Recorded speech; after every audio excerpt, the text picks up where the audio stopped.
Hello and welcome to part 20, this is my 21st Blitz3D tutorial, and this is part 1 of my sound tutorials, and in this tutorial, it'll just cover making sounds, importing sounds, and playing sounds. Pretty simple.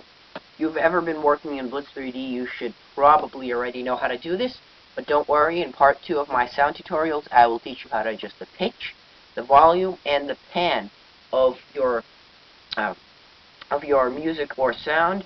And after that, I'll teach you how to work with channels, and that will conclude my sound tutorial. So, right here, as you can see, I have just a completely blank program, and I've just saved my document in the Project 12 folder, and I already have a couple of sounds in that Project 12 folder. And to actually create sounds, simple sounds, there's a program called SFX. Now, that's a really good program, and you know, I actually have my site in development. I have a link to my site in the description, and that's the download section in my site. And you can just download the material for the sound tutorial section. And it's all in a RAR file, so you're going to have to get WinRAR to unzip it. So just do that, and then you'll see a folder Sound Maker, and just drag that out onto your desktop. Double click on it and run the Sound Maker SFX application or SoundMaker application, I forget what it is. So, and then you'll just see like a window. Just click on the General tab, the tabs to generate sounds and simple sounds, and you can edit well, you'll see. It's pretty simple. So once you have a sound worked out in that, and you can drag the tabs to adjust the properties of your sound. But just go ahead and download that, and you'll see another sound that I'm just going to use for this tutorial. So once you get a sound created in that SoundMaker SFX, and just export it as a WAV file, I think you're going to find out how to do that pretty well, and then just save it in the Project 12 folder, and here we are. And you can obviously import any music, MP3 files, WAV files, OGG files, O4bis files. Well, there are lots and lots of stuff, lots and lots of sound file formats that you can import in Blitz3D. So once you have a favorite track that you made, maybe, or just your favorite song in the Project 12 folder, or your sound, I will just load my sound. You can load sound. Always works with load sound. Either if it's a music track or just a simple sound that you created in SFX, it's always load sound, and mine is boom, boom, dot, wave. Alright, so now all we've done is loaded our sound file and put it in our BOM variable.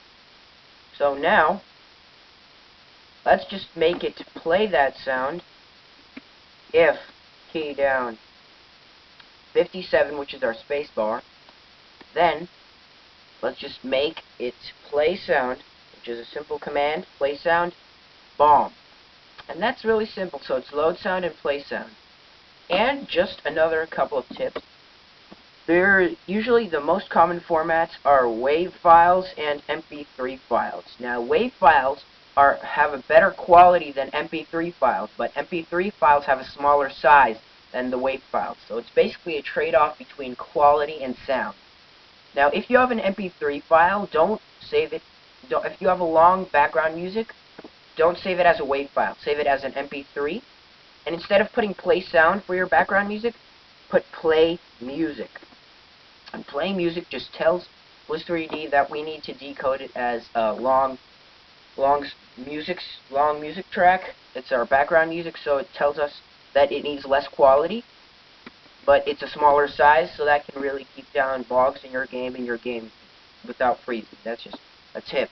If you have a long music track, or just music or song, always put play music instead of play sound, so the quality is better. Now, if you run this program, we have a blank screen, and I'm not sure if you can hear the sound right now, because I'm hitting the space bar right now. I'm not really sure why. It might be playing it right now, but probably, well, for me it is, but for you it's probably not. So if you can hear it, that's good. If you can't, whatever. You basically get the concept. So I'll close that window, and now just to reduce some of the song jitter, we're just going to put key hit instead of key down. So that means we have to press and release our key so it would actually play once, instead of just holding the key that it would loop. Oh, there we go. That sounds much better, right? Alright, so I think that sounds much better, so. Alright, anyway, yeah, so that was really simple. Just keep your code at this point as it is, and we will adjust the sound volume, the music pitch, and the pan of this music in my next tutorial. So, thanks guys, and see ya.